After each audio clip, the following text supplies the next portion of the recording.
வணக்கம். அன்பே சிவம் மனமே குரு. வணக்கம் சாமி. வணக்கம்பா. ஒரு சந்தேகம் சாமி எனக்கு. என்ன சந்தேகம்?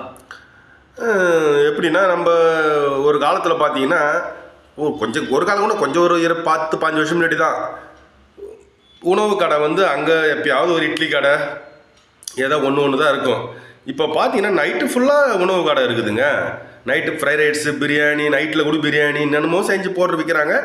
எல்லோரும் வீட்டில் சாப்பிட்றவங்களும் ஹோட்டலுக்கு போயிட்டாங்க சாமி. அது இந்த உணவால் இவங்க ரொம்ப பாதிப்படுறாங்க. சர்க்கரை வியாதி, உயர் ரத்த அழுத்தம், தைராய்டு பிரச்சனை எல்லாம் தெரியுது இந்த உணவு சாப்பிட்டா வருன்னு. ஆனால் யாரும் கட்டுக்கொள்ளது கிடையாது. இந்த உணவை சாப்பிட்டு உடம்புக்கு எடுத்துக்கிறாங்க. இரவு ஃபுல்லாக சாப்பிட்றாங்க, எப்போ தூங்குறாங்கன்னு தெரில. இரவில் சுற்றுறாங்க வராங்க. இதுன்னு என்ன சாமி? இதுமாரி நடைமுறையில் இருந்தால் எப்படி சாமி இது எப்படி இது மாறுமா? இது இப்படியே தான் இருக்குமா கல்ச்சரு? இப்போ அன்றைக்குள்ள சூழ்நிலை இல்லை. அன்றைக்குள்ள சூழ்நிலை மக்கள் தொகை கம்மியாக இருந்தது.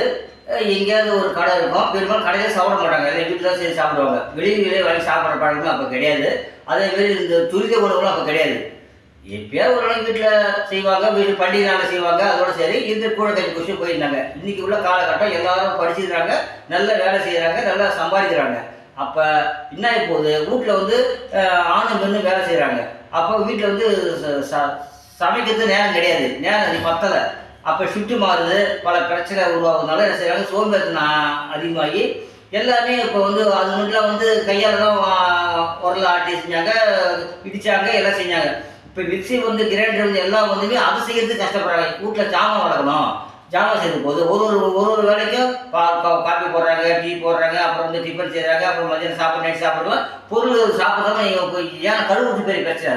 அப்போ என்ன செய்கிறாங்க, ஏன் இந்த கழுவுறதுக்கு பால் மாறிக்கின்னு கடையில் சாப்பிட்டு போயிடலாமேன்னு சொல்லிட்டு வீட்டிலேருந்து ஃபோனில் மூலிமா புக் பண்ணி வர வச்சு சாப்பிட்றாங்க. அப்படி சாப்பிட்றான் சாமி.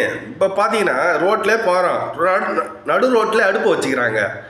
அது மேலே கடாயை வச்சு நம்ம வறுக்கிறாங்க, பொறிக்க ரோட்டில் தான் இருக்குது, கடை உள்ளே இருக்குது. அதுக்கு ரோட்லேருந்து தூசினா உழுது நல்லா தான் செய்யுது. ஆனால் அங்கே பார்த்தா ஒரு 100 பேர் 20-200 பேர்கிட்ட நிற்கிறாங்க பார்சலுக்கு சாப்பிட. அதுவும் பார்த்தீங்கன்னா நைட்டு 12 மணி 1 மணிக்கு தான் நிற்கிறாங்க. குழந்தையோடு இருக்கிறாங்க, ஃபேமிலியாக இருக்கிறாங்க. அப்போ நோய் வருதுன்னு தெரியுது. சுத்தம் இல்லாமல் சாப்பிட்றோம், சுட்ட எண்ணெயில் சாப்பிட்றோம் தெரிஞ்சு தான் சாப்பிட்றாங்களா? இதுனா என்ன சாமி? இது என்ன தான் இதுக்கு நீ கரெக்டாக ஒரு சொல்லிடுங்க சாமி. அதாவது இது முடிவே கிடையாது. முடிவு என்னன்னா இனிமேல் பல நிலைமை வரப்போது வாய்ப்பு கிடையாது. இது அதிகமாக வந்தவர் குறையதை சான்ஸ் கிடையாது. இது பிரியாணி, மற்ற இரவு நேரத்தில் அதாவது ரைஸை ஃப்ரைட் ரைஸ் மாரி சாப்பிட்றாங்க, நூடுல்ஸ், மேகி மாரி சாப்பிட்றது. மற்றபடி அது என்னமோ வறுத்து சாப்பிட்றாங்க.